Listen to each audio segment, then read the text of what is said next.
All right, I think we're live here. Good. All right, that was an interesting dram. It's really good. It's just not as I don't know. I guess because there's so many factors we don't know about it. We don't know what cask was used really to an extent. I did some research trying to figure out more information about it, but it just wasn't there. And I've seen it a bit all over the place, and I'll talk more about that in a second when we get a couple people. Here we go. Hey, Jason, good to see you, man. If you missed if anybody's joining now, if you missed the short review I just did live, you could, go back to it, watch it after the fact, and I'll go into some more detail about some of the things that I got out of this one. And let me know when you drop by if you've actually tried it, what you thought of it. I think Jason's still there. Tell me if you was lucky enough to pick this one up. I know it's not the easiest thing to find, but they did make another run of it recently, or at least they released another run of it. I'm not sure if Diageo's playing games where they're releasing some for a little while and then halting the release, then releasing something for a little while. But I'm not sure if it was a separate run or not. I'm not sure if you guys know that. Cheers, man. You too. I didn't catch the review. Was watching my bourbon journey. Gotcha. I've had a sample. I enjoyed that one. Bought a bottle and then scored a backup on the second run. Wow. Okay. Was it an actual Was it a different run, or were they selling some, holding back and selling? I'm just wondering if how that was, if that was done. But yeah. I was lucky enough to finally score a bottle, and I do enjoy it. And even though I gave it a 3.5 out of 5, doesn't mean I don't think it's good. I think it's above average. To me, an average whiskey would score a 3, and I do 0.25 increments. So a 3.25 would be slightly better than average. A 3.5 is a little more than what I would call slightly above. It's definitely a hell of a lot better than a lot of other scotches I've had that I would rate 3 and 2.5, and there's a lot of them out there. I just wish that the finish was a better experience and not as dry with and without water. I wish there was an age statement. I wish that it wasn't colored. And I'm assuming that they wouldn't chill filter a 51.2% whiskey, but I don't know. Since they don't put they're really big about marketing, and since they didn't put it on the bottle or note it anywhere, I'm gonna have to assume that it probably is. What do you guys think? Do you think it's a chill filter? Just curious. I've had a simple. There we go. Well, second release. No clue if it was the same juice or two different batches. Yeah, I'm wondering if the batches were different. I don't think they would have bothered to do another batch of this, but maybe it was so popular they decided to do another batch. That's a good question, actually, on that one. If anybody knows, definitely let us know in the chat. Hey, DHS, good to see you, man. Have you had this one? What'd you think of it? And that goes to anybody that joins. It's definitely up for discussion. I've never asked, but what's your age? From Jason Voorhees. I'm 44. I'll be 45 in October. Your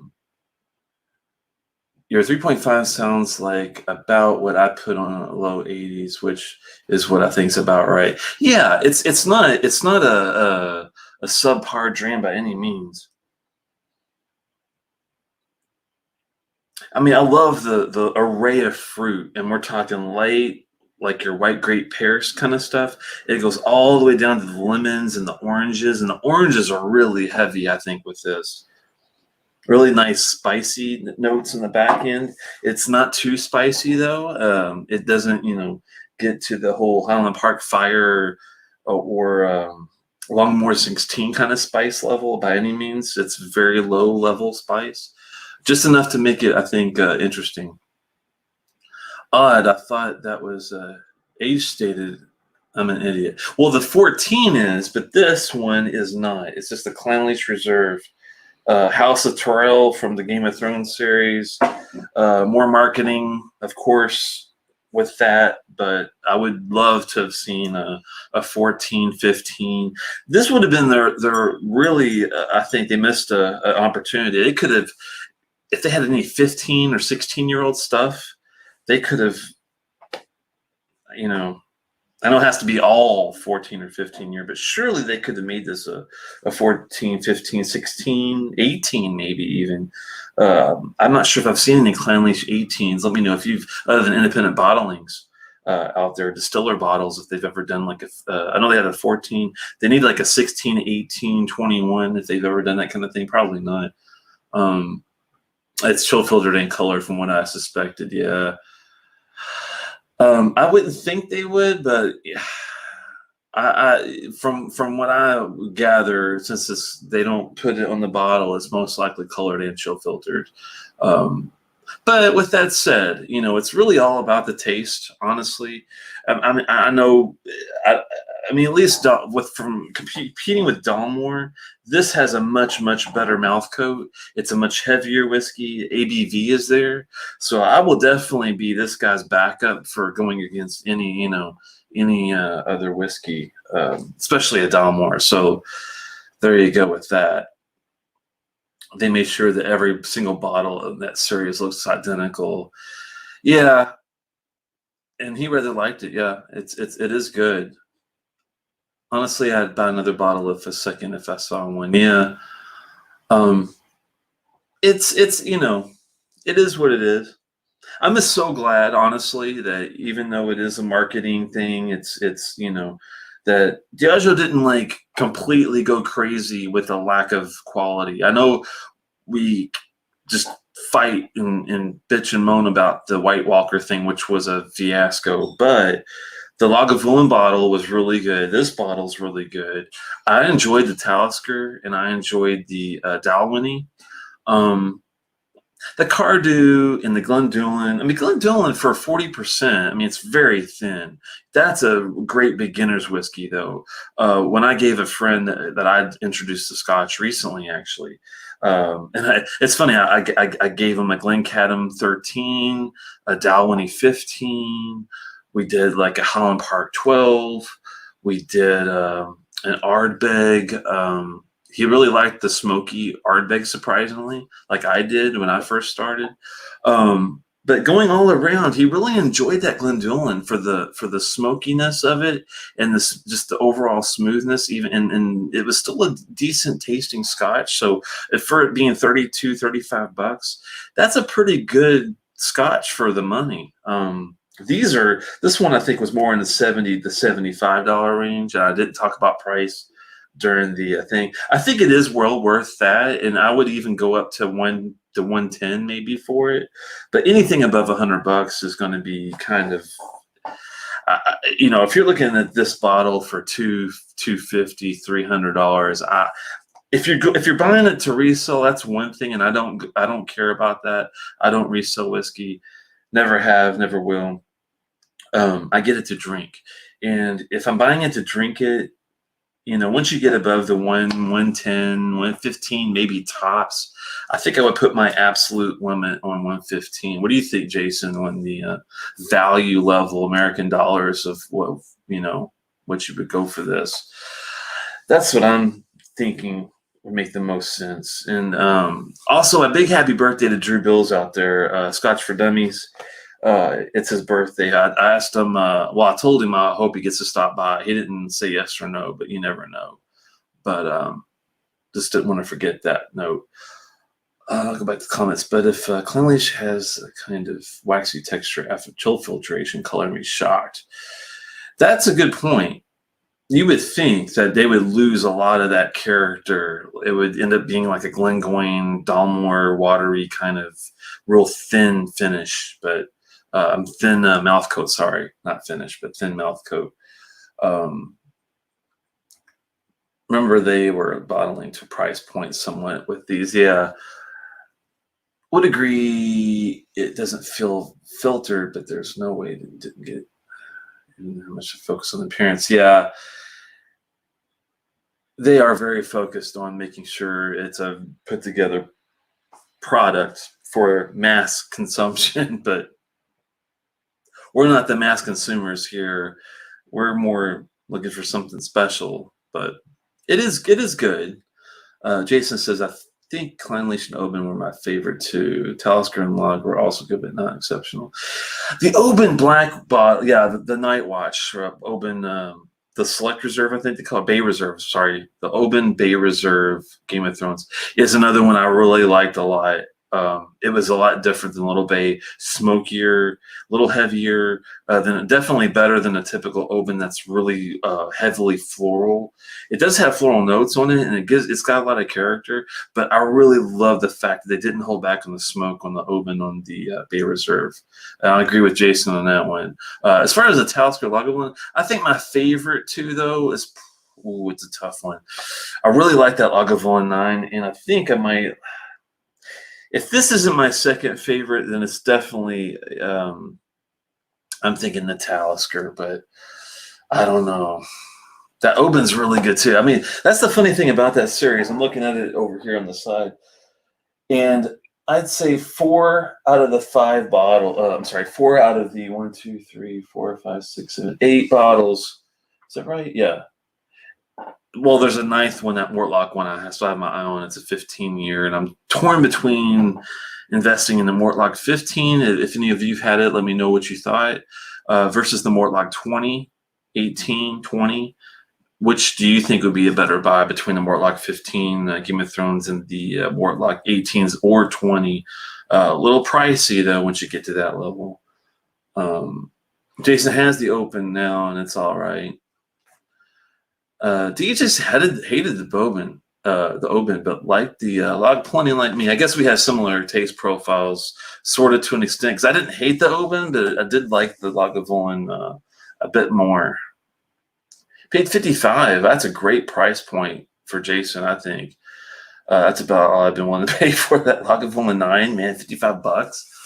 We didn't have to deal with the insane markups here. Wow, you're lucky, man, because this was I mean, I was lucky to find the 5 bottles pretty easily.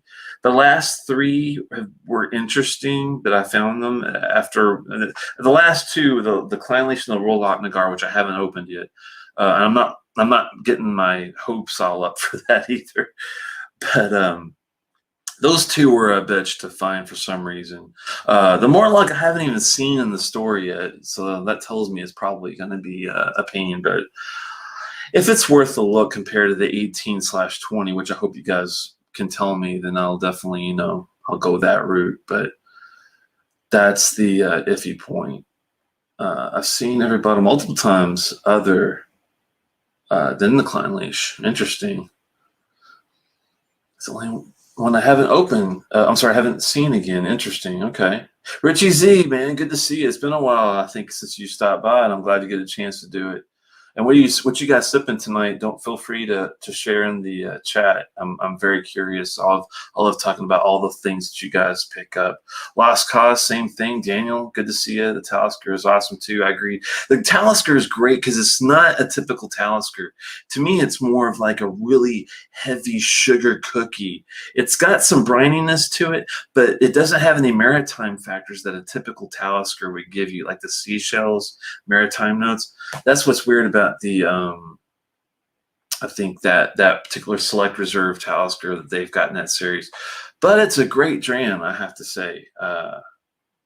Not worth the secondary market. I think it's worth the first price, MSRP that they go in and get.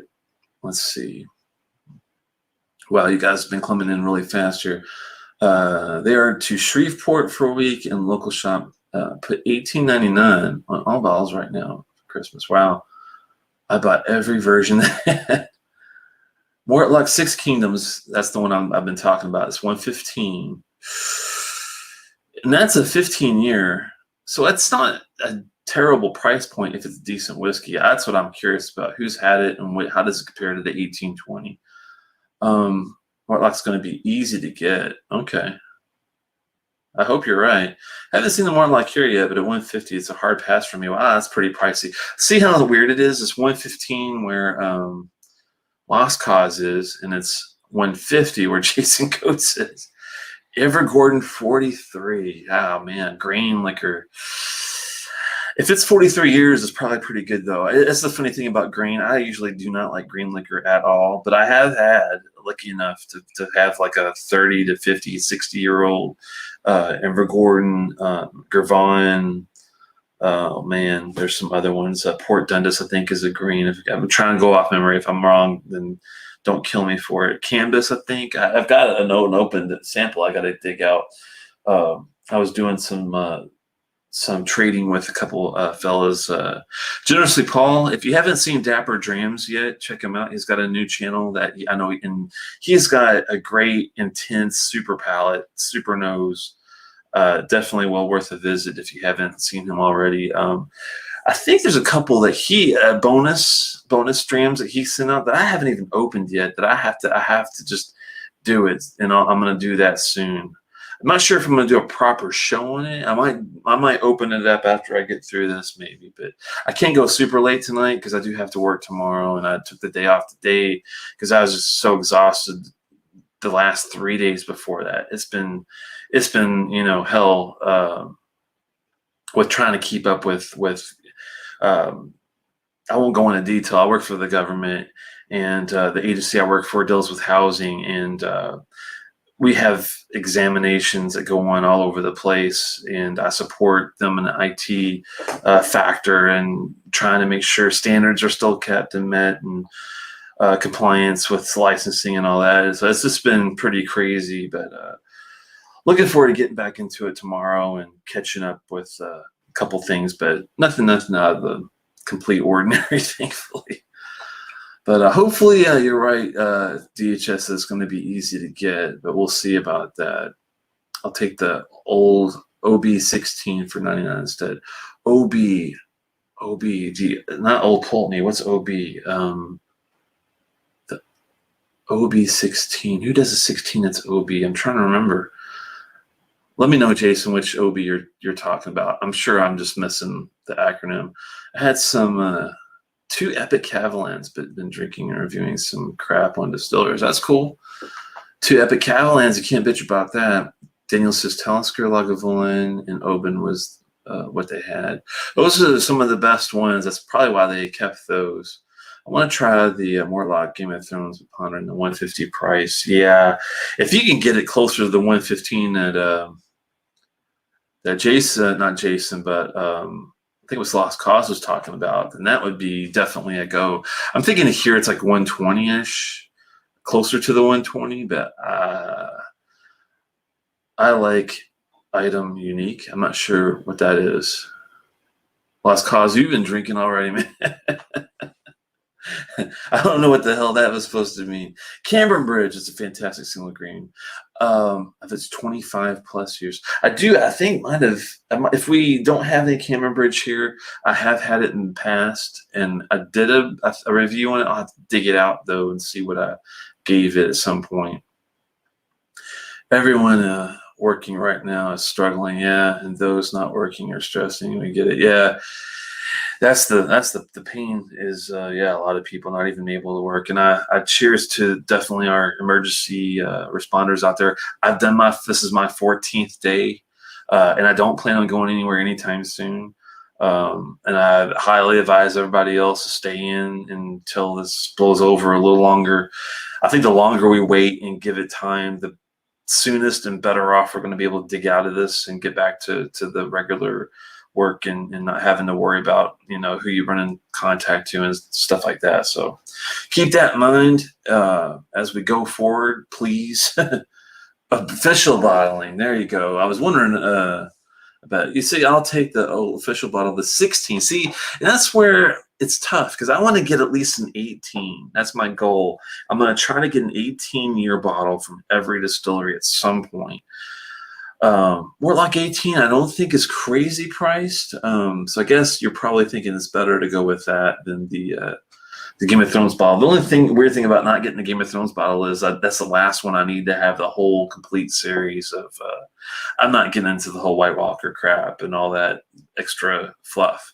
Just the regular, the 8 bottles so far. The 9th being the Mortlock of the series. I think that's where I'll draw the line, maybe there, but we'll see. The core range is Mortlock 16, yeah. 115 and 120 for the Game of Thrones 15 would have me interested. I guess maybe see if you can do a little scoping online. I might have to order it for that, but the shipping is where they're getting me. I was getting ready to take a look at something new, but the prices for these tariffs, man, for going into customs, it is murder. It's absolute murder, and I just I can't go out to the liquor store where I want to go right now because I don't want to get this craziness going. This damn virus is an issue, so I'm kind of in a holding pattern. Thankfully, I've got plenty of scotch to last a while. On one hand, the other hand, though, man, I'd love to get my hands on a nice new bottle because it's been a while since I've. This is an older one I've had. I've had it unopened for quite a while, but interested to see where it goes from here. 115. Okay, 15 is sherry casking finished and bourbon makes it different. Yeah, that's what gets my eye, my ear, my senses attuned is when they say sherry casking. Now we're going somewhere because I don't like typically a straight unless it's really damn good, like a Glenfiddich 19 Age of Discovery bourbon cask. I usually don't like the straightforward bourbon. They tend to be a little one-dimensional for me.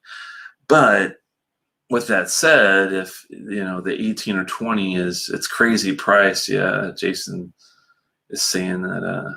Let's see. Lost Cause is saying that he's going for the 16. I haven't seen it yet. Yeah, I see the 12, the new 12. I think a lot of these liquor stores are scared of buying the higher end stuff because it is a bit crazy price.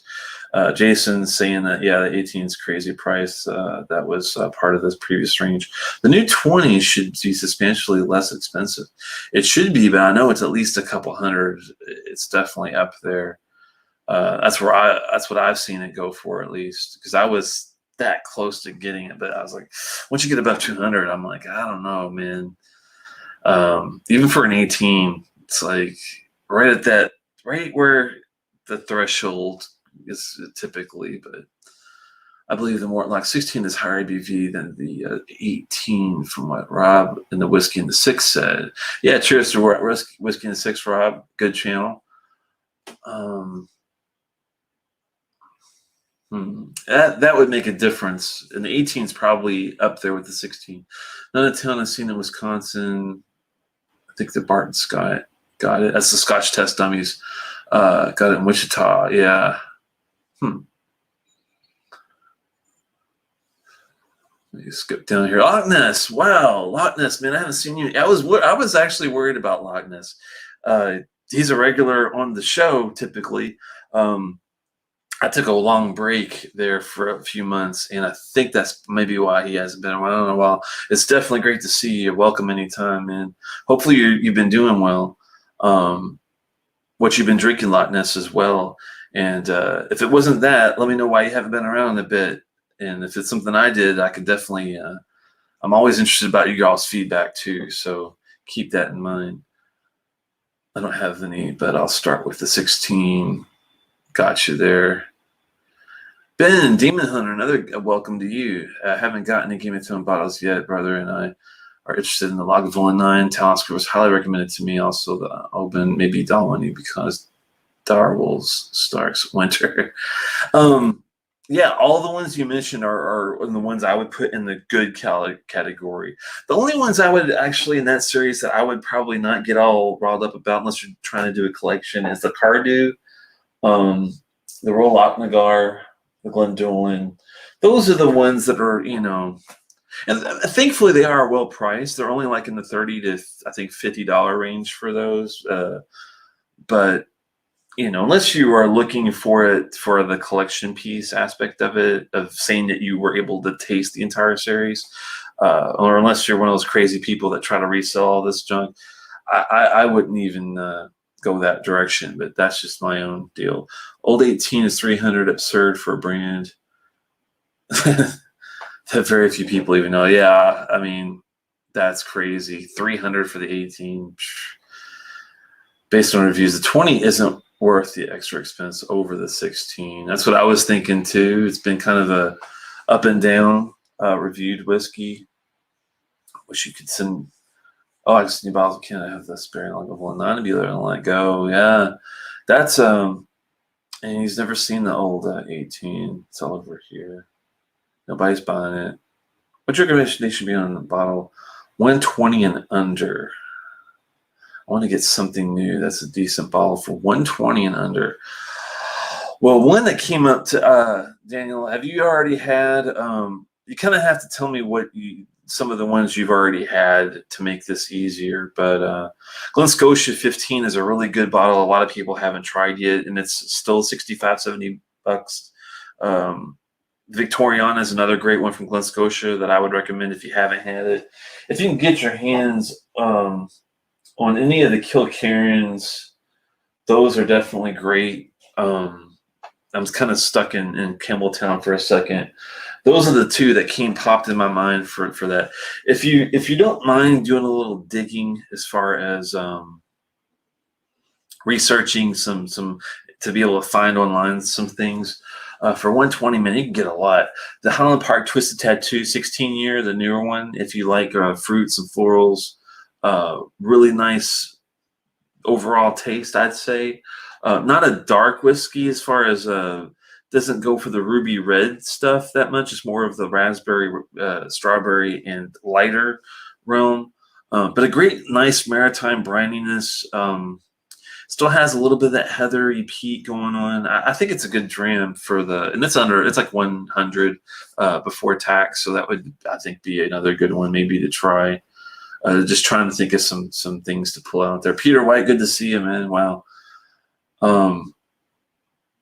They came all over Canada for a bit, but the market sorted them out. Ben is in Alberta, Scotch capital of Canada. Okay, that's why he's got a lot of good options overall, it looks like. So the price has gone down on Game of Thrones bottle of last year. Yeah, last time I saw them, they're around 100 and 110. It depends. Like this one was 75 to 80, I think. Still well worth it. I would go up to about 1 to 110 on this one. Same exact price as the Lagavulin 9. Once you get to like the Glendullan was only 35. The Royal Latnagar, I think, was like 55 to 60. The Oban was closer to 75, 80. Trying to think of some of the other prices. The Cardew wasn't highly priced. I think it was like around 50-ish, 60, but probably in the higher end. Talisker, I think, was around 55 to 65. That was the typical prices I saw in the first run. The second run or second release that they did afterward, I don't know what the prices are, if they've changed. Hopefully not. But if you're saying that you saw it for a bit different, then maybe that's why you're seeing higher prices. Maybe they went up for demand after the fact. But Canadian money is a little different too. 1 to 110. I'm not sure what that is in American dollars right now because it's been fluctuating so much. Unfortunately, sorry about the focus deal there. Let's see. Where were we? What was the Highland Park you need? The Twisted Tattoo 16 year. That might be a good one to try for that price point. If you had a little more to throw in the pot, then I would definitely put you toward the dark. But that's a $300 bottle, unfortunately, way high priced. The light's a good one. Not as good as the dark, in my opinion, but it's still a really solid whiskey, but it's still priced way up there at 300-ish. As far as around that, compared to like the Valknut and the Valkyrie, I would still, I think, stick with that 16-year Twisted Tattoo. I think the age statement really helps out with that. The profile was a good marriage of, like I said, the fruits, the salt, the florals. I think it works out pretty well with that one. Again, it's a no-name distillery that we know. The Beast of Dufftown. That's such a funny name. Just need 3 things: money, better paying job, and my children to grow up. I hear you there, man. Meatier than the other distilleries in the region. Yeah, that's what Mortlock brings to the table. They're kind of if you're talking about Mortlock, they do have a meaty, savory, biscuit sourdough kind of feeling to it. But I've only had an 11-year classic cask, which is probably like the worst representation of what they have to offer. But I definitely will try it again. I wasn't like I was completely turned off about it. I liked blending the Mortlock 11 with the Glenkinchie 12. I thought was a kind of a cool mix to bring the light and the dark together and give a little wow factor. But definitely got through the bottles easier that way because I wasn't a big fan of either one by themselves. The exchange rate, you want to focus roughly on the equilibrium versus the flux. Yeah. So generally, I think the Canadian is 80 cents to about it. Okay, gotcha. Yeah, that's about the same price, I think. Secondary market, though, is when, yeah, I mean, if you, I'm not sure how well these are selling on the second run. If they sold as well as they did in the first one, they're not available as much anymore. And you might see them for 250, 300, and I would wait and see if there's another run on them because I don't think that I would go that high on any of the bottles. 110, 100 would be my absolute limit on American money, at least. Highland Park 15 is very tasty. That's another one I would throw in there. If you didn't want something that was like the reason I mentioned the Twisted Tattoo, because that one's going to be a one-time run, I believe. I don't think they're going to do that one again, like they always have the Highland 15 available. But I think they just continued the 15, didn't they, Lost Cause? I do love it too, and I would highly recommend that if that's in your price range, which I think is around 120 from what I remember. The 18's like 130, 140, so it's a little above your 120. But the 15's great, but I think they discontinued it. I think it's harder to find now. If you can't find it on one of these one-off liquor stores that carries that stuff, and I have found them. They still even have the old 15 bottle. I don't have it up here, but I do have an old one that's like that old 18 right there. Let me see here. Got some great deals in Cavalands from the UK. Oh, nice. Isn't Craigellachie a meaty malt too? Craigellachie being meaty? It is more in the savory realm. I would call that one more of a maritime mineral. I only had the 13 Craigellachie. I haven't had their better ones. I think they have a 17 and a 23, and I'm gonna get my hands on at least the 17, and maybe if not the 23 at some point. But the 13 to me was a very maritime / salty, briny, minerally, florals. Very interesting, very different. I don't know if I would call it meaty though. Like Mortlock is definitely more on the like a Longmorn is a meaty, savory dram. It is different, like in that realm though. It's like I don't even call it a sister, but maybe a cousin, if that makes any sense to you. That's just my own take of it. Wow. The 1215 Dark Origins. I've got to the Valknut. Yeah, I remember I've done the Valknut, the Valkyrie. I haven't done the Valk Farther yet. I haven't seen that one in the United States. Readily available. I know it came out like last year. Maybe that's why. Maybe the Valkyrie and the Valknut didn't have great sales. Maybe that's why people aren't buying it to sell here as much. But I would love to try it. I've heard it's the peatiest one, I think, that they do from Highland Park, the Valk Father. Correct me if I'm wrong on that one. I think that's what I heard, though. Wow, I can't even keep track with. I can't even keep up with all the comments, so we're just kind of gonna have to scan around here.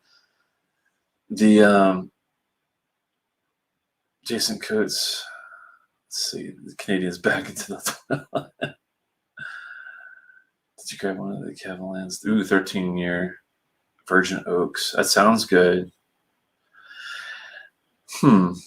Gas prices, yeah, those are interesting right now, aren't they?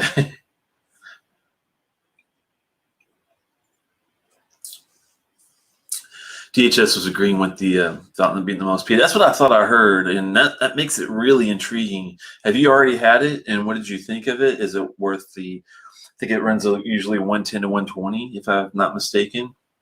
Maybe that's one would be a good recommendation to Ben if you liked it, but with it, being because I like the Valknut a lot better than the Valkyrie. The Valkyrie to me was it was tasty, but it just had a very short, dry finish, and I just do not like whiskeys like that.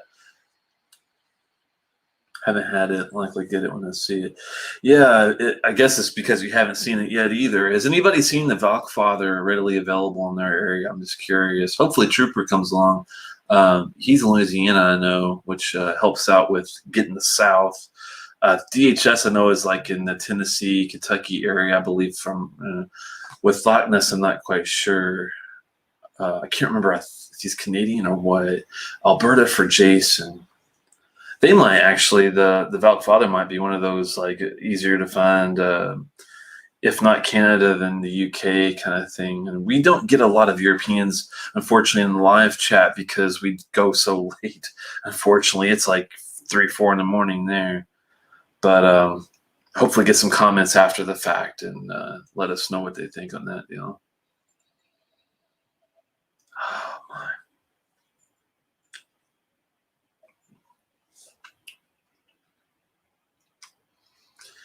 Ethanol is 30% cheaper, but right now oil is cheap and ethanol is like gold. Yeah, and that's crazy how that works. Oh, Lost Cause is in the same similar area. Cool. Do you guys see the? Do you see the Valk? And you haven't seen it yet. You said okay, never mind. The full volume was a great one for 17 years and 47%. Was that an actual 17-year true statement, or was that just implied that they had 17-year juice in it with other stuff? I can't remember. And full volume might be favorite for Jason Coates. Wow. See, this is where we differ. It's funny. Like, to me, I like the full volume, and the only reason I wouldn't recommend it first, but I should have thought about that one too, because that is a really good bourbon cask scotch. But that's the thing, it's not a sherried scotch at all. It doesn't have any heavy peat. It's not overly smoked. It does have a good solid, like if you like bourbon cask finishes, it is nice. I mean, I think I gave it like a 3.75. It was almost there for me, but if it had like a little bit of Oloroso or even PX sherry in it, I probably would have gave it the 4.5. I probably would have gave it more of a boost. But that's the only reason. Not to say it was bad, but just for my own, deal. But a lot of people like the full volume. I know Whiskey in the Six was a big fan of it too. So if you do like that profile, the bourbon cask profile, that definitely should be on one of your early lists. DHS says they wasted barrel and bottle date, so we knew it was 17-year. Wow, I'm surprised they didn't put like a big fat 17-year statement on it like they did the Twisted Tattoo.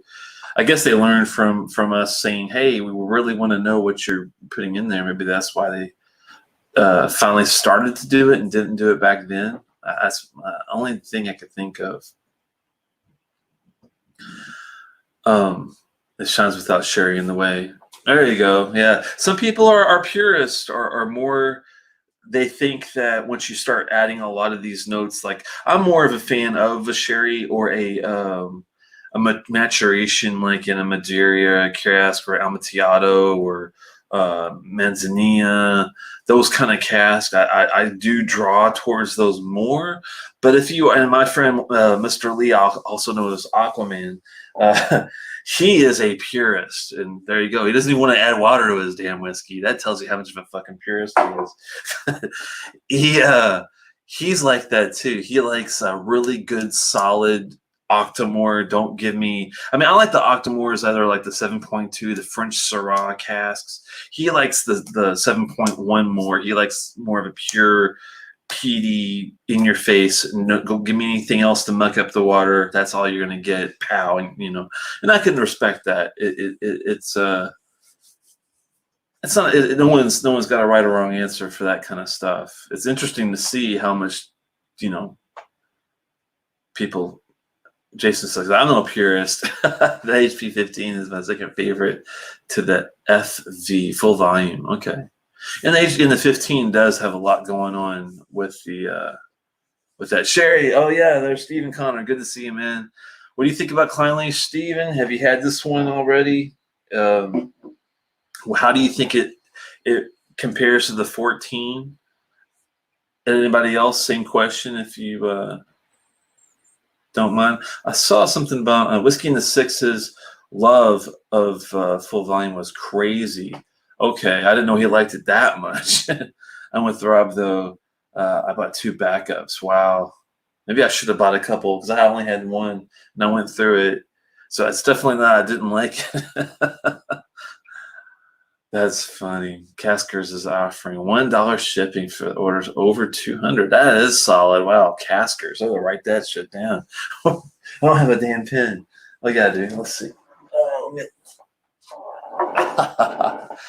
I'm a Boy Scout. I come prepared. I've got a way to mark this in my little notebook here. I'm going old school, paper and pen, Caskers. $1 shipping. That's music to my ears. All right, let's put that back over there. I don't think you've had the 15 I've had, Jason Coates. The 15 I had is crazy. When you're talking 15, I don't think they did a new like this 18 I have here. It's hard to do the reverse of the pointing here, but this 18 I've got for HP, right? I've got the 15 version of the same type of bottle. When they went all crazy Viking and started putting out the Viking stuff everywhere, did they do a new release for the 15? I don't believe they did. I think that was discontinued. Isn't that correct? Alan Ward, great to see you, man. Alan Ward is an old school a whiskey drinker. I met him, I think, over at the Scotch 4 Dummies show, if I'm not mistaken. If it wasn't there, I'm sure it was one of the other very well-regarded ones. But nice to see you there, Alan. I think he's from he's a fellow Kentuckian, and good to see you as always. What are you sipping, Alan? What do you think about Clynelish? Have you had this one? Have you had the 14? And how do you think they compare? And this goes for anybody that wants to talk about that in the chat as well. Let's see. Considering more of the some of HP's, yeah, Rob has on the shelf. I'm sure he's got some good ones. Don't be afraid to dabble in their travel retail market. I've had a couple outside the box of the Einer and the Sven, and even though they might not be like the best Highland Parks I've ever had compared to like the Dark or the I love the 18, 25. And the 15, et cetera, et cetera. There's a lot of HPs I like. The Ice. If I'm in the mood for a savory, spicy dream, the Fire is good. But if you, where is it going? Mind blank. I hate that. But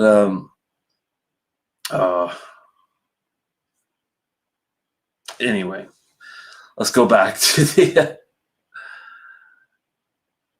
I missed it, but I ordered the just. Okay, cool. What did you think about it, Daniel? The Twisted Tattoo. I'm just curious. Sorry, I'm playing catch up here. 15, correct? Yeah, it was discontinued in 2016. Wow, I didn't know it was that old. I thought it was. As I bought that bottle, I found it dusty. I bought that bottle in 2019. I want to say, so it's been sitting on the shelf for a long time. I got really lucky. Talking about a 2004 bottling of the 15 year. Ooh, he's going old school. Haven't got the GOT one from Stephen Connor. I think they may have only. I may have had only one of the Game of Thrones trees and can't remember much about it. Not even which one it was. Wasn't memorable. Well, there you go. I think if it was the. I think if you had it and it wasn't memorable, I doubt it was the Lagavulin or the Clynelish. It might have been the Dalwhinnie or the Talisker, but those are pretty damn good, I'd say. If it was the Glendullan, the Rullatnagar, or the Cardew, then I would definitely say it definitely was not a memorable bottle. But Alan says he's loves the 14. Cheers to you, man. I love the 14 as well. And I'll tell you what, John Glazer is no moron. He knows that this this is a great foundation whiskey. And that's the thing. I wish there was something else that they could add to this, like an Oloroso sherry, if there's not already anything in there. They don't really tell you about the cask type, unfortunately, on this bottle. But if there was something else to give it more of a finish, like a PX or an Oloroso, I think the Oloroso probably would have fit the profile better. Excuse me, with the fruits they're using, but I don't know. He hasn't got it open yet. Shame on me, but we'll get to it. I think you'll be happy with it if you're not saving it. If you're saving it for monetary reasons, you might want to hold on to it because it might be worth something someday to somebody. But if you are buying it to drink, I think you'll be very, happy with it. If you don't mind a nice, heavy mouth coat, waxy finish, but very dry on the finish. The nose and palate I love. I do love the nose and palate. I'm not a big fan of the finish. I gave it a 3.5 out of 5.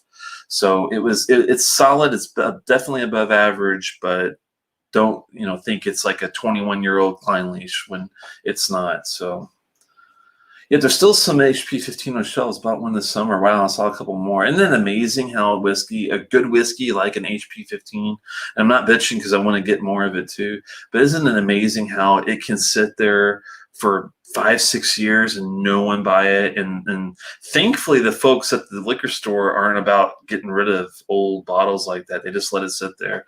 I guess they're buying it for that one person that knows that they're spending a couple $100 on something that's very special and willing to do it, and it might take them a few years to sell it. I don't know. Be careful with Clynelish sherry. Why do you say that, Jason? I'm just out of curiosity. Not always the best of friends. Have they screwed it up before? I'm just curious. Well, the first of all, bourbon is a selling point to me. Yeah. Never had a wine finish, so I like this one. Yeah. So pretty interested in checking it out, assuming there's going to be some vanilla. Oh, there's some really nice vanilla notes on that, Daniel. That Twisted Tattoo is got some really nice briny, maritime, seashell, vanilla, and a lot of strawberry, raspberry fruit going on it too. It is a vanilla bomb, yes. I think it's one of the most vanilla-ish scotches I've had in a while, and that's saying something. Malted Man Cave loves sherry finish Clynelish. Yeah, I probably would as well, because Keith and I have extremely similar palates. We both love our Springbanks. We both love the Lagavulin Distillers Edition, I think. That is, I mean, I like the regular ones too. I like the Lagavulin 8 to an extent. But if I have the Lagavulin 8 versus the Distillers Edition, holy shit, not even a comparison to me. I would go to the Distillers Edition like in a drop of a hat. That's just my deal, man. So loving the channel and what you do. Glad you're back, and I can tune in online for an hour. So cheers. Yeah, definitely. Without a doubt, man. There's lots of short reviews too. If you haven't already noticed, I'm doing a short review to start the show basically with it's live because I don't want to flip back up and down the channel options and all that shit. So I just let it rip, do a 5-10 minute tops review on something so people can get a quickie, get their information and go on their merry way. These is, play the whole short review playlist as a podcast if you want. That's a really good way to look at it. But still, right after I do that, shut her down, start up a new a live discussion with you guys and hang out for a couple hours. That's the new game plan going forward. Hopefully it works out. I appreciate the comments, man. Anybody else like the Twisted Tattoo as much as I did? I'm definitely doing some heavy promotion on that with the other guy, but I'm not sure if anyone else had it and loved it as much as I did. I like that one a lot, though. Let's see. I think it's a matter of big distillate. Big cast sometimes causing a clash. Okay, that makes sense. That does make sense.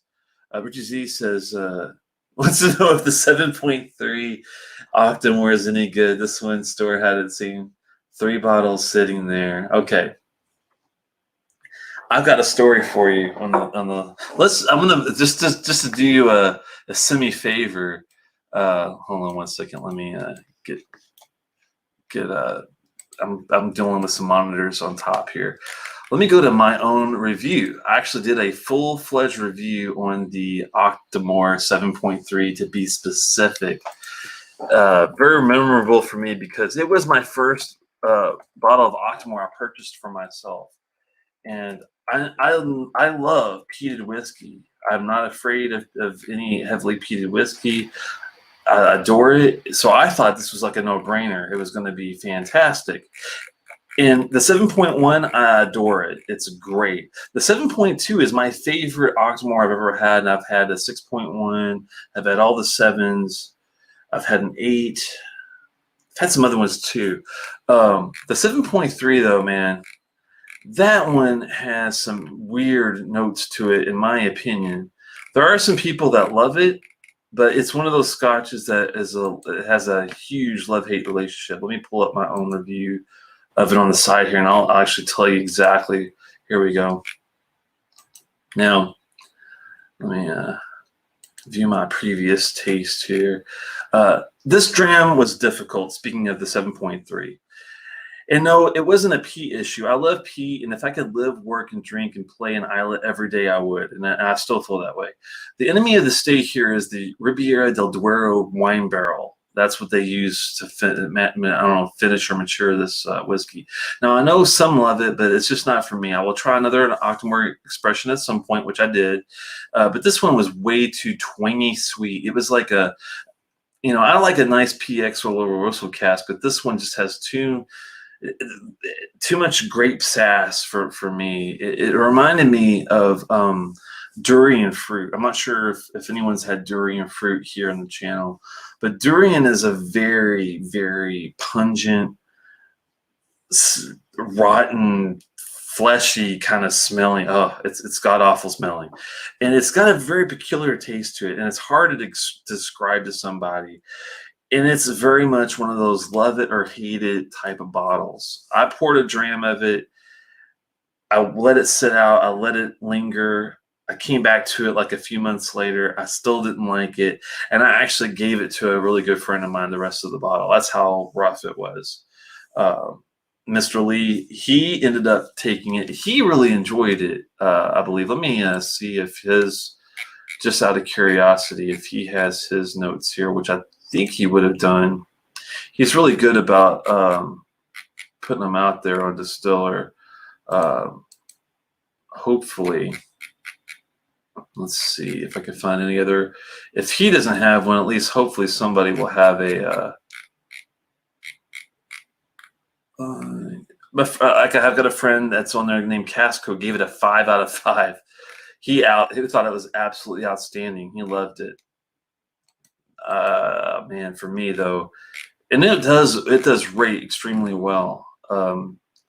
Somebody gave it a 4 out of 5. It's all over the place, really. But I also have a friend that gave it a 1 out of 5 because he hated that durian fruit flavor. Mr. Lee gave it a 5 out of 5. He absolutely adored it. Gigantic. He gave me a gigantic thanks for just giving him a sample, and then I actually gave him the whole bottle. So he must have been really happy after I gave him that. But yeah, I had another friend that sampled the same exact juice in the same team, same trading team, and he gave it a 3 out of 5. So it's one of those really divisive drams to put it short. Yeah, Daniel was like saying, yeah, pungent was the first word in my mind when you said durian.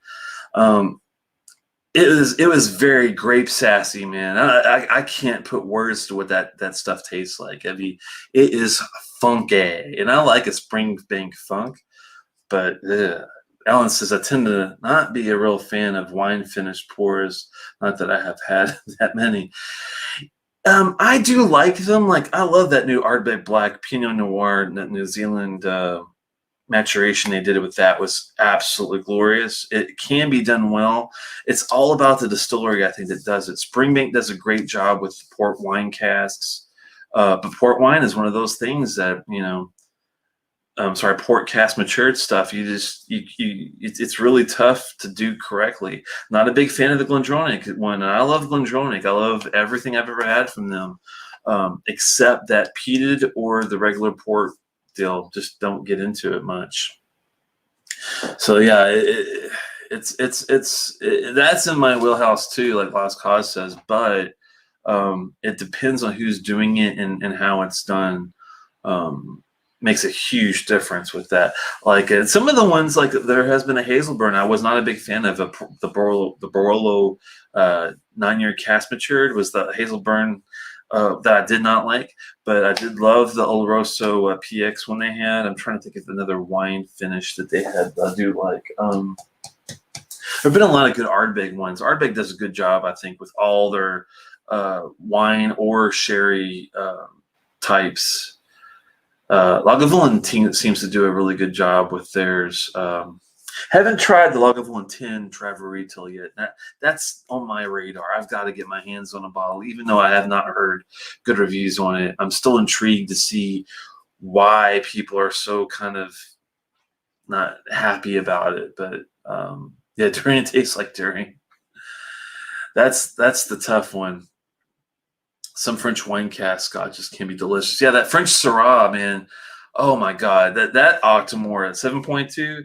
I would give anything to have a bottle of my own of that. I had it in sample form, and that just one little sample was enough to make me think, oh my God, I would, if I could buy 3 bottles of that stuff, I would be all over it. I'm sure it's crazy expensive.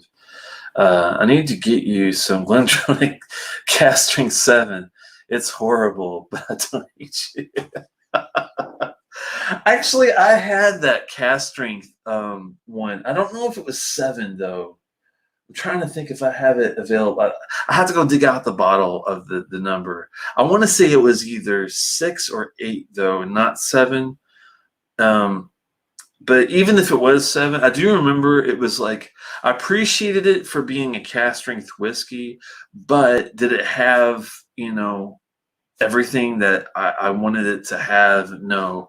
There was some factor with it not being above a 3.5, 3.75 type of whiskey, I believe, but I can't remember which exact batch number it was. I'm really hit or miss on wine casks. Yeah, Adradar does a good job. Balanchine, oh man, I think was that an Oloroso? That might have been an Oloroso.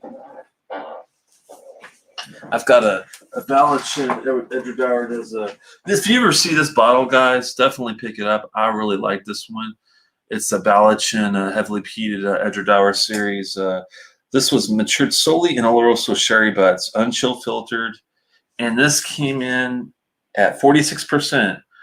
Not 48 or above, but being 46%, it was nice. I don't think there was very many bottles of this, though, unfortunately. 6,000? You could probably still find this for 6,000 bottles. But I like this one a lot, if you're talking Edgedower. That's what I use as my example of having the... Because I've had the Edgedower 10 and some other ones that they offer, but that Balanchine... is it Balanchine or Balanchine? Probably Balanchine, actually. Sorry for butchering the pronunciation. Balanchine one is definitely one of my favorites. Richard Blancas, welcome to the channel. If I haven't said already, so far I like the Quinta Bourbon 12 over the new 14 year. That's a tough one. I didn't do. I wish I did a blind. I didn't have a chance to do a blind. I did enjoy the new 14. I don't know if I noticed a huge difference, but I already love the 12. So that's a good idea to do a blind self-blind tasting maybe over that. You could try some of the older port Glentronic single cast, especially the ones from batch 17. Hell yeah, man! The ones that you've been gracious enough to let me have a little sample of, man, those are insane. Like the older ones, yeah, those are a whole different ball game. But those newer ones just aren't doing it in comparison by any means. But yeah, the Glentronic 15 Tawny Port, I'd love to try that. That's not one I've tried. I've heard that's pretty good too, like Jason says. Glad to see you again. Going to see the news and so many things shutting down a good time. Yeah. Thanks so much for hanging out, Alan. I know it's not easy to get by, so when you do get a chance to get by, I really appreciate it. And stay safe and stay healthy. And same for Stephen in Tennessee. I don't buy those cast strength Glentronics anymore. Not worth it. Yeah, it's true. I gave the 7 a 1 out of 5 in the Stiller. I felt I was grading on a curve to help them out. Wow, man, he really hated that sucker. That is crazy. Isn't Tomatin 14 a port? Yeah, I think it is. Still got a bottle of that. I think I might have tried that one, and that was one of those ones where I think it was. I don't think it was as bad as some of the ones I've had, but I'm not sure if it was one that was like absolutely like stellar, like that. Let me take a look real fast and see if I've done a review on Tomatin 14. I don't believe so, but just to make sure, I can check real fast. Tomatin 14. Port cask finish. Sounds really familiar. No, I don't think I've done that one. Yeah, I just verified. I personally haven't done it. It looks like that it let's see what the average here is. 3.75 out of 5 out of a bunch of people. 166, 173. Looks like it rates fairly decent comparatively to other port wine finishes. So yeah, I wouldn't be too hesitant on trying that one. So I'm a bit drunk and saturated, but pour this Springbank 15. It's drinking really well. Yeah, I told you it's good, man. That Springbank 15 cask strength. I'm not cask strength. The Springbank 15 rum cask matured is a good. That was a good whiskey. I gave it a 4.5 out of 5. I thought it was really nicely complex and hit all the right marks. The only thing I bitched about that one was just a little disjointed. It just didn't connect well from the nose to the palate to the finish, but the nose, the palate, and the finish were very, very good. So I can't be too bitchy about that, I think. Cali and lockdown, but essentials are open, including liquor stores. Yeah, same here. Thank God they're not closing liquor stores. They'd have a lot of people in DTs, I think, if that happened. Delirium tremens are not your friend, from what I hear. Never had one, but I'm sure that would be an issue for a lot of folks. Glad to hear about the 15. I have a bottle, but haven't opened it yet. You're going to be very happy, I think, about that one. I would expect, but now you know. With tropical fruit, my malt. Oh, okay. The 12, 15, 18, yeah. 2 Supernova CR 2019s for $200. That's a good. I think it's a good. That's the open market price. That's not secondary market, Richard. I have heard good news about the newer Supernovas actually being better than the older ones. So I think at 200, that would be an actual go. That's from what I've heard. I've only had the first year version of the Supernova, so I cannot speak with my own, deal. But I trust the people that told me about the older ones actually being really good. Liquor stores are essential, yes. 2.5 to 3.0 range on it, but we'll see. DHS. So you're talking about the Springbank 15 rum, 2.5 to 3.0 range? Really, out of 5? Come on, man.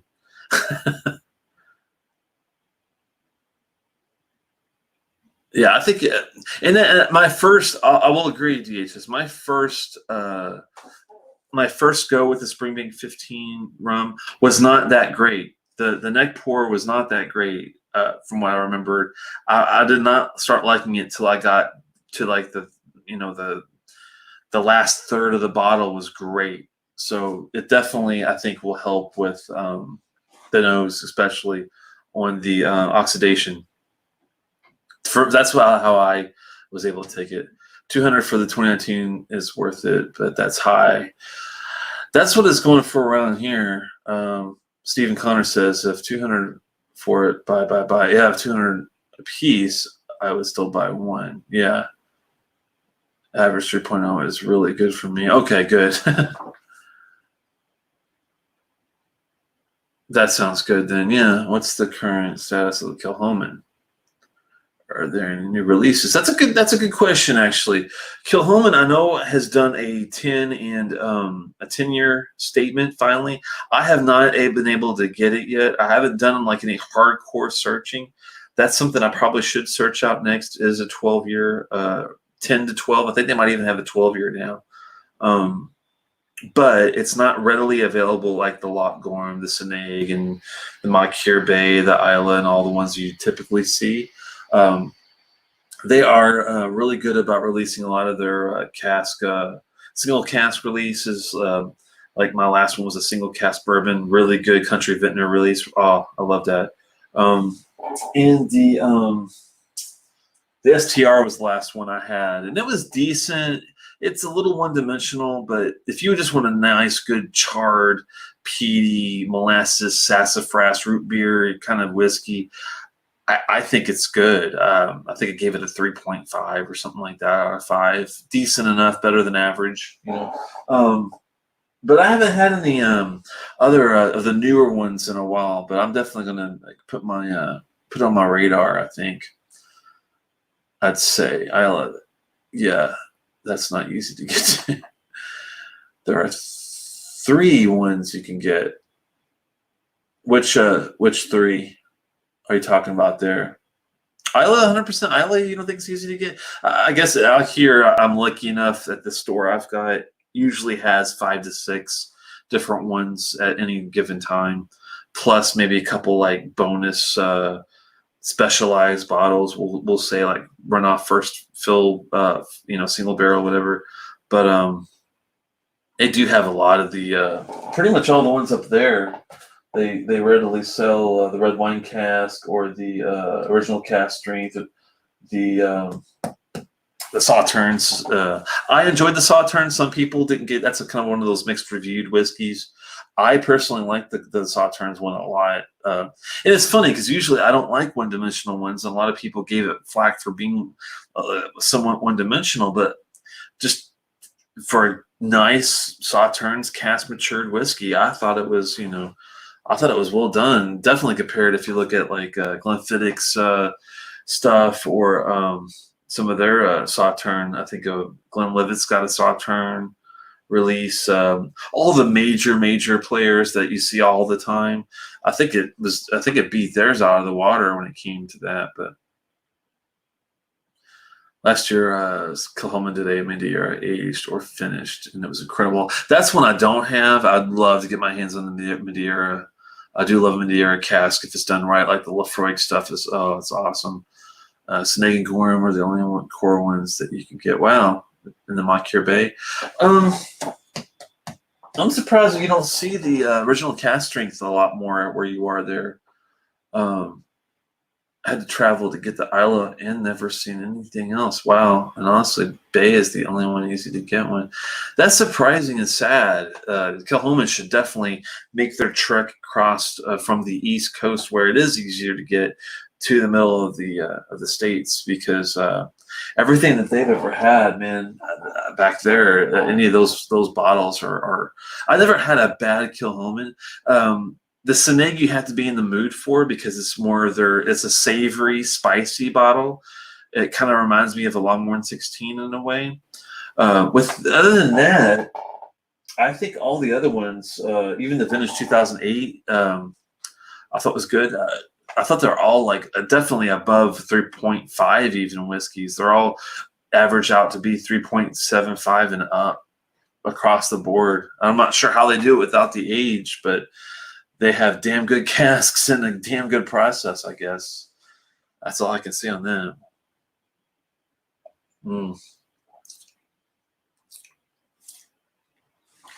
Yeah, the finish is getting a little better. Not as dry now. But it might have been because this has had the water that I added it before. It's lost a lot of the waxiness. So I wonder if the waxiness over a lot, I mean, it's sat in there for a while, the water, maybe taking away the waxiness maybe helps the finish, but I wish it had a way to keep the waxiness there with the water and have the finish, without adding the water, basically have the wax hold the finish without the water, but it's gotten better with water for a long time. And but it's still coffee, a little mocha coffee, a lot of toffee.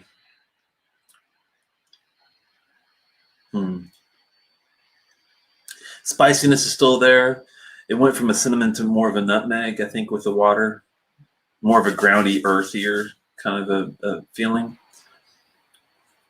A little bit of milk chocolate, maybe. I had to bump that up a little bit. Maybe be a 3.75 after all. I might have to.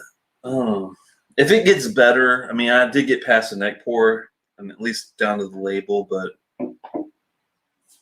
we'll have to see if this gets any better over a little bit of more time. If it does, I might augment the scores slightly. It might go up to 3.75, but I'm still comfortable with my 3.5 because it is definitely above average, but it's not like blows my socks off. But it's definitely worth $100 and lower. I'd say that's where I would draw the line. If it had that age statement, that would give it a little, more flexibility on the price. If it didn't have the coloring and chill filtering is still one of those debatable deals. That's where, I'm debating with myself if it is or if it's not. I didn't see the flare when I added the water to it, and I think that is a dead. Correct me if I'm wrong, guys. When you add, even at cast strength, if I add water to the whiskey, if I don't see the flare, the cloudiness, that would tell me that it is actually chill filtered, correct? That's the way I understand the whole process to go. And I did not see the typical cloudiness that I get when I add water that I don't mind actually seeing. So I believe that this is actually that's how I feel on the end of it. Looks like DHS is really enjoying that Spring Peak 15. I told you it was damn good, man. It has a hell of a finish on it. It really does. If I give it a 4.5 out of 5, and if DHS is already at his 3 above average level, I'm not sure you're always. But I mean, it's noticeable with not chill filtered whiskeys to me, because I've seen it. Like if I'm adding the water, even in a couple drops, I can see the flare, and I want to see the flare. But on this, I did not see anything. I didn't see the even like the flow of the molecules when you touch that water with that whiskey. I didn't see that at least the initial like disbursement of water into it, which you typically see that. Not sure I've seen a Scotch Mish even with known and chill filtered bottles. Wow. I don't know, man. Maybe. I guess it's still an iffy. I could have sworn though after that it was. I have a little bit more. It's interesting. It's interesting to see. I'm gonna try it one more time. We have a big pour. Big pour. You can't see it, but I went a little crazy. Fairly decent size pour. 51.2%, but now I am going to watch this, and I since I prefer this neat actually. I think I don't know, because I do like to finish with this with water, but I'm just going to literally get enough just to put one drop, and then I might give it a couple just to see if I see anything. Because I swear I usually see somewhat of at least a flare, like a little like equivalent like a solar flare on screen kind of thing. I mean, there's some, but typically I see a little bit more than that. That was a little more water than I wanted to put on there, but that's okay. I was trying to make sure. I did see some, but God, I probably killed it. I had to pour a little more.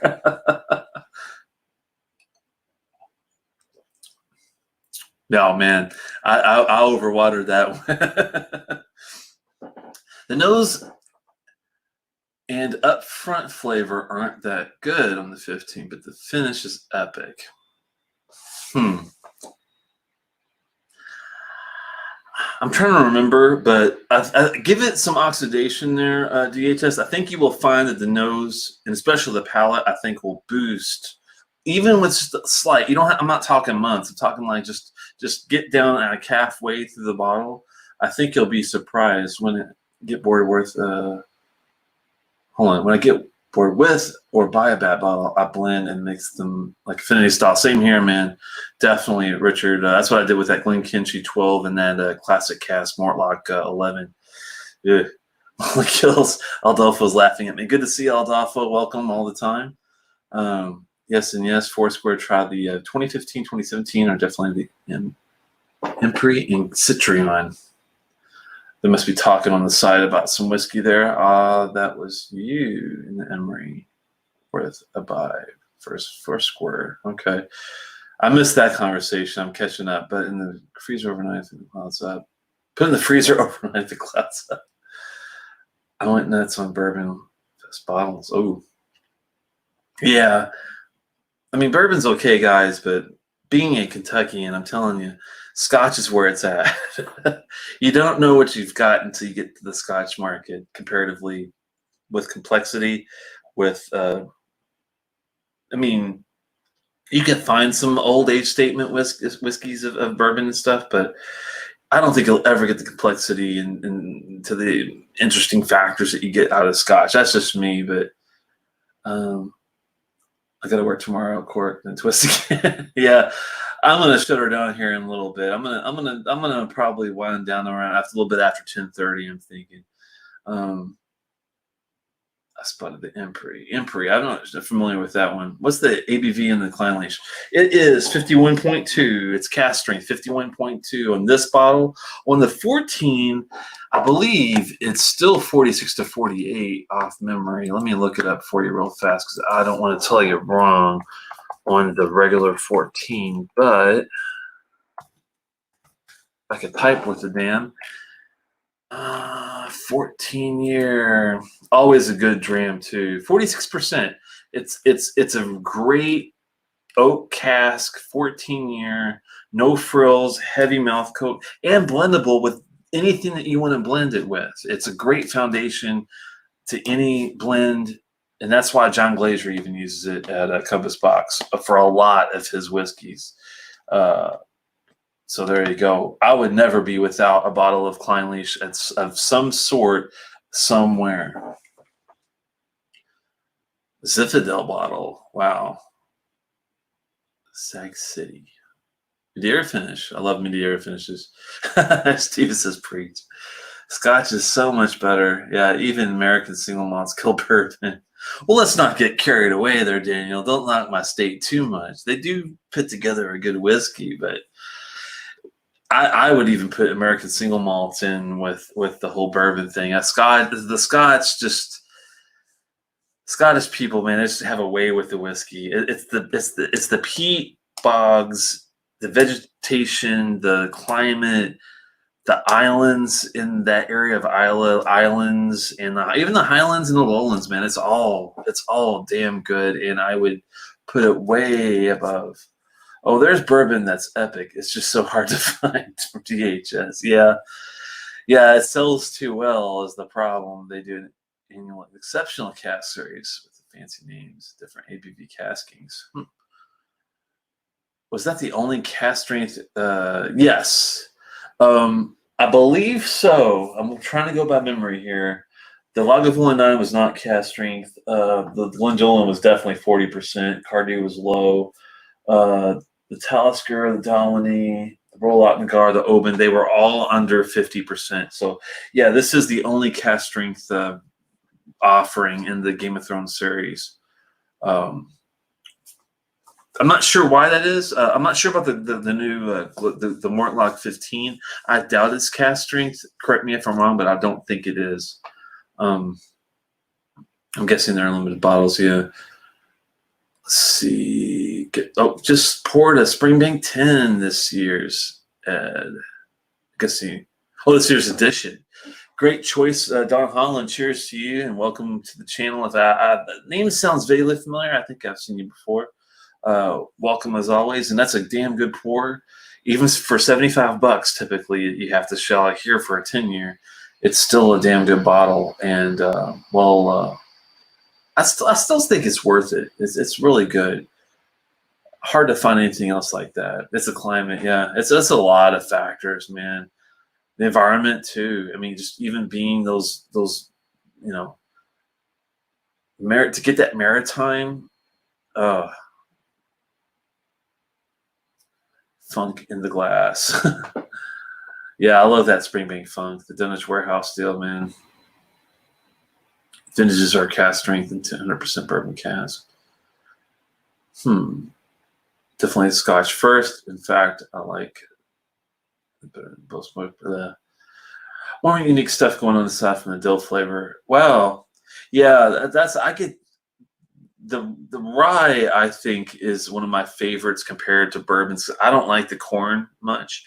Rye, I do like a good rye, but yeah, I tried a Sagamore recently, which is a Maryland rye, and it's just too dilly for me. I'll try one of their higher end stuff. I mean, it wasn't pricey, thankfully, but yeah, that's the weird thing you get from some rye whiskey. I notice is that dill pickle kind of flavor, and it just doesn't jive for me. But it is what it is with that, you know.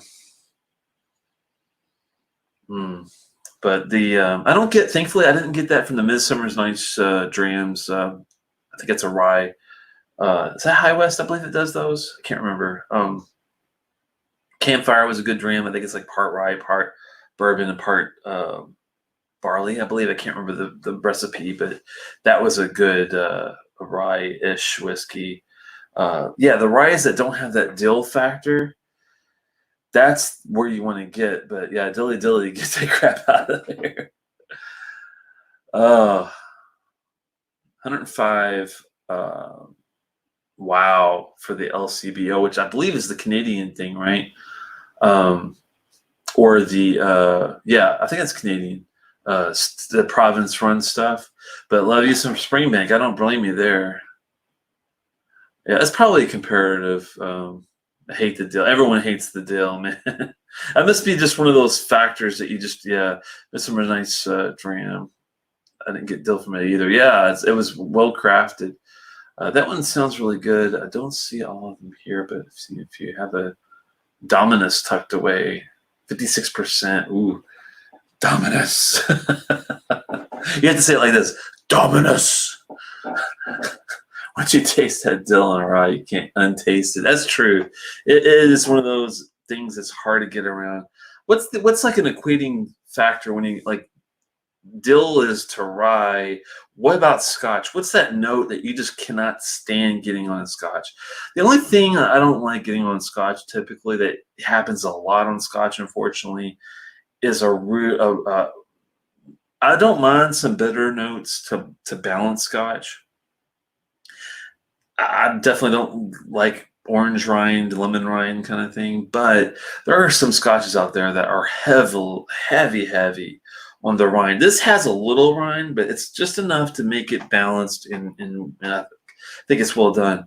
But there are some that are overly lemon limey, rindy. Like I like Ardbeg 10. I'm not going to knock it because it's a core juice and what they use. But I prefer everything else but the Ardbeg 10. The Ardbeg releases. Haven't tried the 17. God bless, I would love to try it. Haven't tried the 21. God bless, I'd love to try it. I have had the 20-something, the 23-year-olds specifically. That is whiskey that's to die for. Doesn't have a lemmy, rindy note in it. It's definitely more towards the citrusy, well balanced with cream and all sorts of other factors. But the what about you guys? What do you think? What do you not want to see equivalent like the dill? Yeah, during and stuff. The only note I can't deal with Scotch is soap. That's a good one. And the funny thing is, what kills me to Jason Coates is I'm pretty sure that you're the one that's the Loch Lomond 12 fan. how the fuck do you enjoy that whiskey? Because I swear to God, that and like one of the old Pultneys, the newer ones, I think it was like the 25 or the one right below it, but it had so much soapiness in it that I just couldn't drink it. It was that soapy. I don't know why. Mushrooms, herbal, and green pepper are notes I don't usually like. Wow. I got a good question for you, Steve, and I'm just curious because when you say mushrooms, that's one of those notes for me that's intriguing. Like, what the hell am I getting? Is it truffle, black truffle oil, or is it mushrooms? It's extremely earthy. Now, one whiskey that I got my first mushroomy truffle, black truffle note from was the Bruichladdich Black Arts 4.1. Now, I love that whiskey. I adore it. I think it's well balanced and it's got all of the notes that I want out of a whiskey, minus the peat. But I did get a mushroom slash truffle flavor from that. Did you get that at all? And if you did get it, was it just so slight that it didn't bother you, or was it the fact that you just didn't get it out of that whiskey? I know you've had to try the Bruichladdich 4.1 Black Arts before, because that's right at your, I think, level of what you would typically get. Sour bitter youth on whiskey, yeah. Sour, I would definitely agree. I've had some Glen Ords, Glen Spays, Mocknamores. There's some other ones out there that I don't like the ones that are. I don't mind vegetal notes, but if it's like too vegetal forward, too, that'll kind of throw me off. The herbals I don't mind as much if they're well done. Um,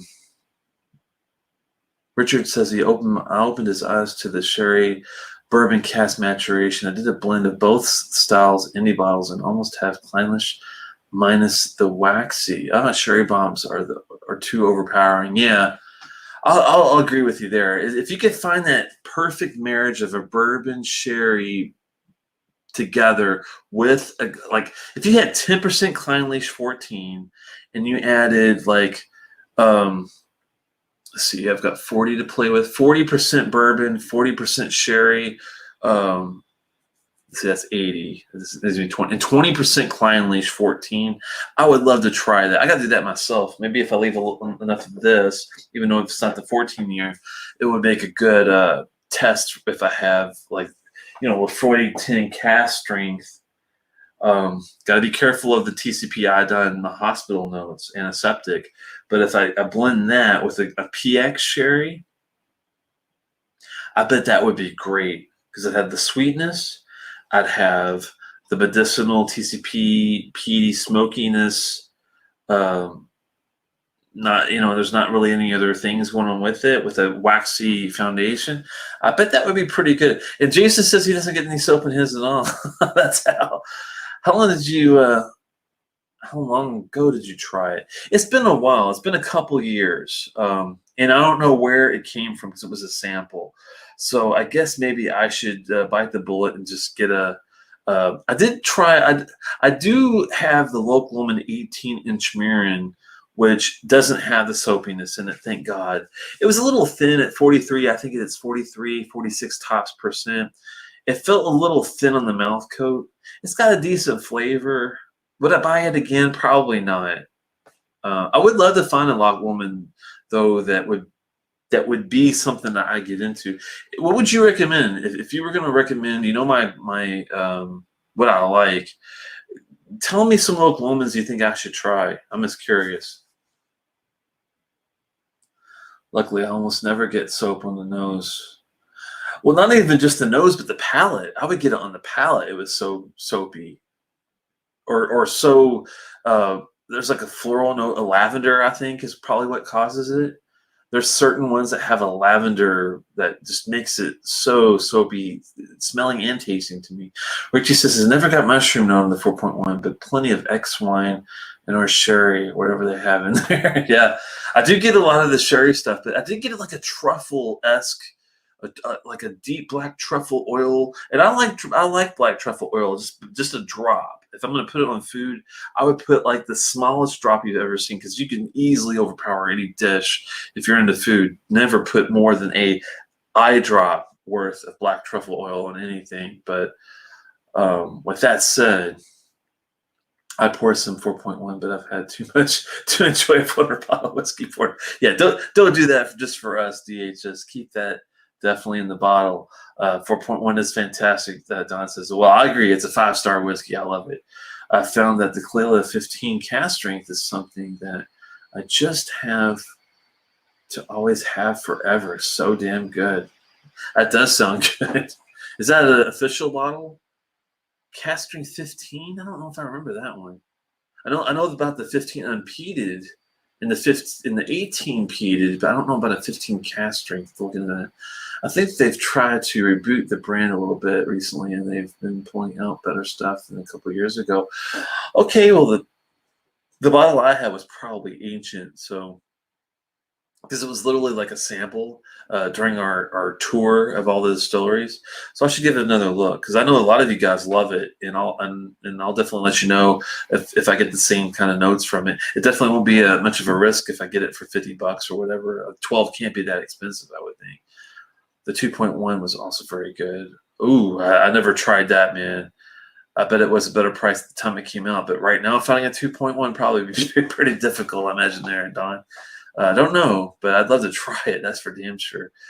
I've only had the 12. Just shown up here in the last few months. $36. Yeah.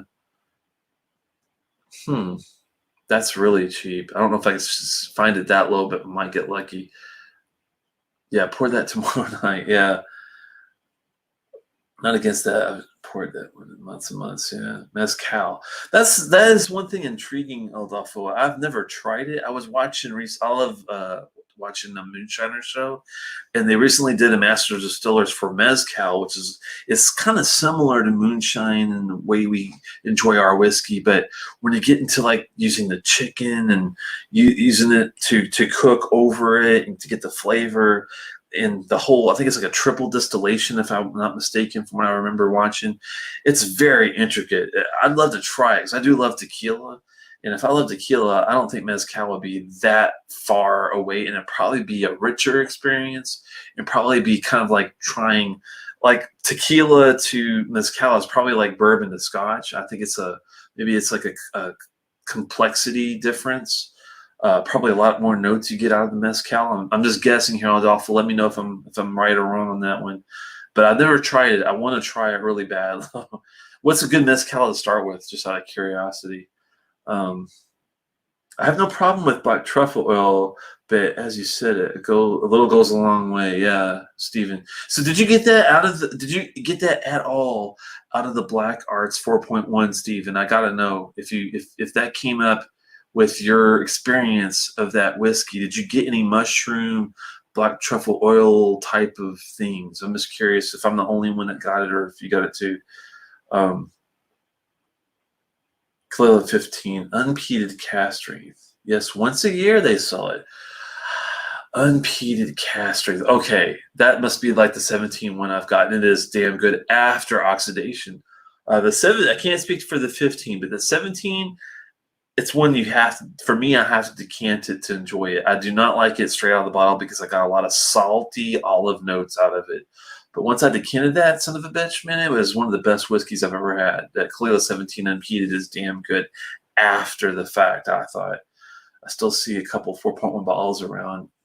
You should definitely snag it if it's under $400. But that's rough for that price, yeah. I can just, knows that for ages, yeah. $350 and a mispriced one for $175. Has a smoky flavor. Yeah, I love smoke, so I'm gonna definitely get my hands on mezcal. What do you think is a good one to start with? I'm just curious. Well, this is not normal for me, but with this crazy crap, I'm trying to sleep more. I'm going to. All right, man. Thank you so much for stopping by. I'm gonna have to shut it down here because I have to do work in the morning. I don't want to stay up too late. $400.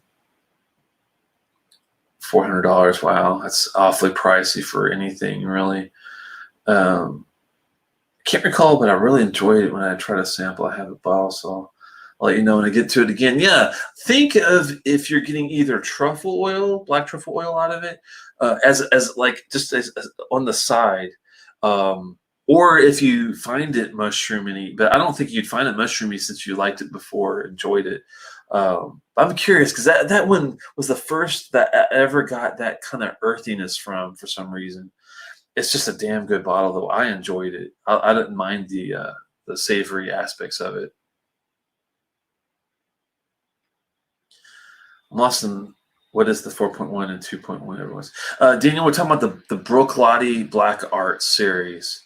Brook Black Art series. That's a really good one. It's pricey as hell, but Richie just poured the Game of Thrones bottle. I did a short review earlier, Richie. Check it out. It's probably like 7 to 10 minutes. I did right before I started this live. Tell me what you think. If you get the same notes I got, or if you got something different, try to do it and comment after the fact. 'Cause I'm gonna have to shut it down here in a little bit. Just curious to see what you got out of it too. Let's see. Some Delmegi is good. Artisan Mezcal. Delmegi. Okay. Delmegi. How to remember is that? Delmegi. Cheers to Richie Z. Yeah. I will definitely check that out. Black Arts, yes. It's okay. It's the black arts are the dark arts too, so it's not a bad deal. Yeah, we're all getting tired, so let's go ahead and shut her down, guys. I really appreciate you stopping by. Give me a thumbs up before you leave if you don't mind. I really appreciate it. If you had fun, and we'll do it again very soon. Hopefully, maybe even get a chance before next Tuesday if I can get around it. I would love to. Last big swig here. I'm not quite sure what we're going to look at just yet. I'm thinking maybe it might be time to open up that Lagavulin 18 Fischl very special bottle. If not that one, I'm thinking it might be time to open up the Ardbeg 19 Travan. That's a damn good bottle. I have a feeling. I haven't tried it yet. There's a couple other options we've got. I still got a Lagavulin, Laphroaig 18 I haven't opened up yet. I have already had one before and absolutely love that one, but there's still thankfully lots of options. I need to get like a new bottle too. So in the comment sections after I shut it down, throw it out there and let me know what you guys think I should maybe even get. I'm thinking about spending a couple $100 is what I'm thinking of. So with that said, think about something that you think I should pick up. And if it's not, if it's 2 bottles instead, that's cool too. Throw it out there. If you got 2 that you know of, that's a couple $100 each. That's cool. Let me know. And Steven says, great night once again. Thanks. If Tattoo is in before next Tuesday, I'll let you know my thoughts. That'd be awesome, man, because I do think it's a good one. If you like vanilla bombs, and it's definitely a vanilla bomb, probably one of the most heavily vanilla whiskeys I think I've ever had. And that's not bad. It's very creamy, fruity, vanilla. It's got some salt and some maritime seashell stuff going on. I think it's well worth it. Definitely worth a sit down for under $100. I'm surprised at how well priced it is because they probably could have got $150 for it, in my opinion. But thankfully, they didn't go that far with it being 16 years. Night, and Salat Shavah for now.